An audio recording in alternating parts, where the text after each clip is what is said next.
আসসালামু আলাইকুম। What is VPN? VPN হলো ভার্চুয়াল প্রাইভেট নেটওয়ার্ক, অর্থাৎ ভিপিএন মানে হলো একটি গোপন টানেল। ধরুন আপনি বাসা থেকে ইন্টারনেট ব্যবহার করছেন, তখন আপনার আইপি অ্যাড্রেস ওয়েবসাইট বা নেটওয়ার্কে দেখা যাবে। এখন কথা হলো আইপি অ্যাড্রেস কী? আইপি অ্যাড্রেস হলো ইন্টারনেট প্রোটোকল, অর্থাৎ আমরা যারা ইন্টারনেটের সাথে কানেক্টেড তাদের প্রত্যেকেরই একটি অ্যাড্রেস থাকে 32 বিটের, যেটাকে আইপি অ্যাড্রেস বলে। কিন্তু আপনি যদি ভিপিএন ব্যবহার করেন তখন আপনার ইন্টারনেট ট্রাফিক, আপনি যা ব্রাউজ করছেন, ডাটা পাঠাচ্ছেন, আগে ভিপিএন সার্ভারে যাবে, তারপর ইন্টারনেটে যাবে। এতে বাইরের কেউ বুঝতে পারবে না আপনি আসলে কোথা থেকে কানেক্ট করছেন।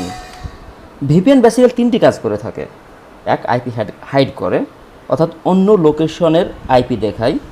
2, ডাটা এনক্রিপ্ট করে, অর্থাৎ ডাটা আনরিডেবল করে, কেউ মাঝপথে ডাটা পড়তে পারে না।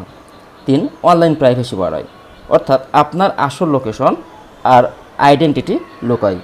এক কথায় ভিপিএন হলো ইন্টারনেটের জন্য একটি গোপন রাস্তা, যাতে কেউ দেখতে না পায় আপনি কোথায় আছেন, কী করছেন। Thank you for watching this video. Please subscribe my channel.